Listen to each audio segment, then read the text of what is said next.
Self-funded ba ang trip mo papuntang India? In this video, ibibigay ko sa inyo ang complete list of requirements na dapat mong ihanda para sa Philippine immigration.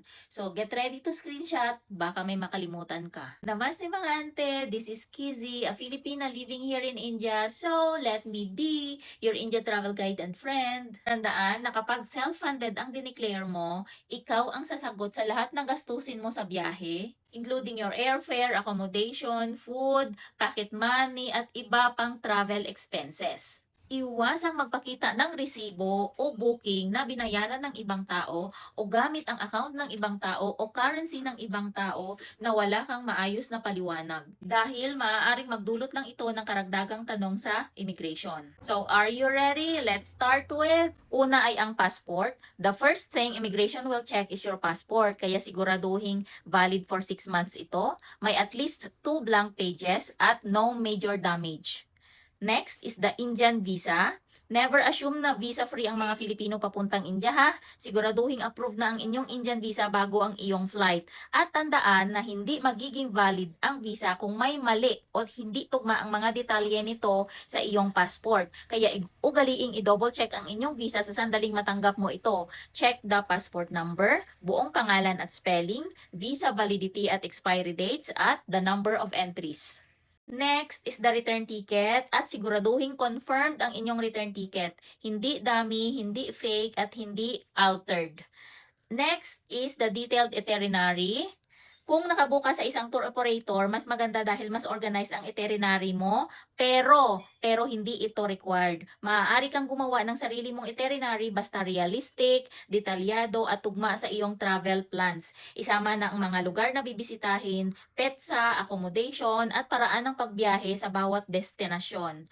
Next is the hotel booking or accommodation. Dahil self-funded nga ang diniklara mo, mas mainam na confirmed hotel booking ang ihanda mo para sa buong duration ng iyong stay sa India. Kasi kung sasabihin mo na makikituloy ka sa bahay ng kaibigan o kamag-anak, maaaring hingan ka ng karagdagang supporting documents tulad ng affidavit of support and guarantee dahil may ibang tao nang sumagot sa bahagi ng iyong accommodation.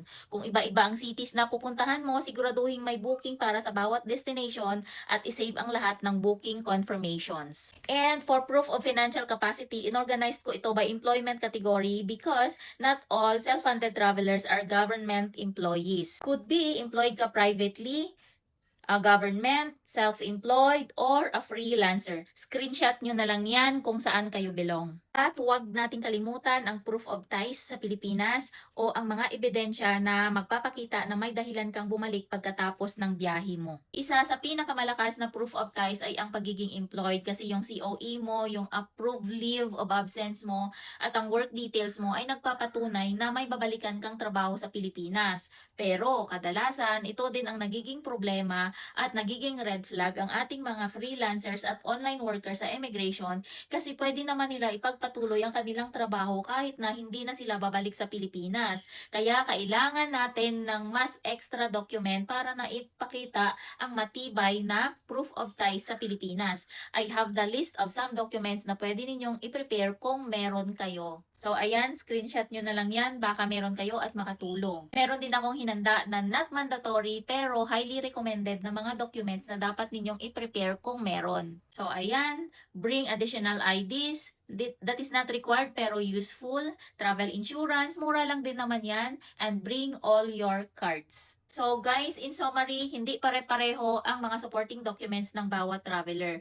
Ihanda lang ang mga supporting documents na naaayon sa inyong source of income, purpose of travel, travel dates, and travel destination. Pagdating naman sa Indian immigration, ito yung mga hahanapin sa'yo, passport mo, visa, return ticket, hotel booking, or invitation letter. At kung invitation letter, make sure na may copy ka din ng passport ng sponsor mo or nag-invite sa'yo, saan yung address ng pagstayan mo, e-arrival card, so 72 hours before pwede na kayong mag-comply online, at health declaration form. Hingang malalim, welcome to India. So guys, anyway, we assist Filipinos traveling to India with their visa application, affidavit of support preparation, MAA attestation, visa conversion, visa extension, exit permit, and any other FRRO related concerns. Feel free to message me. I am happy to help. So save this video for future reference and don't forget to follow or subscribe for more India travel tips. See ya!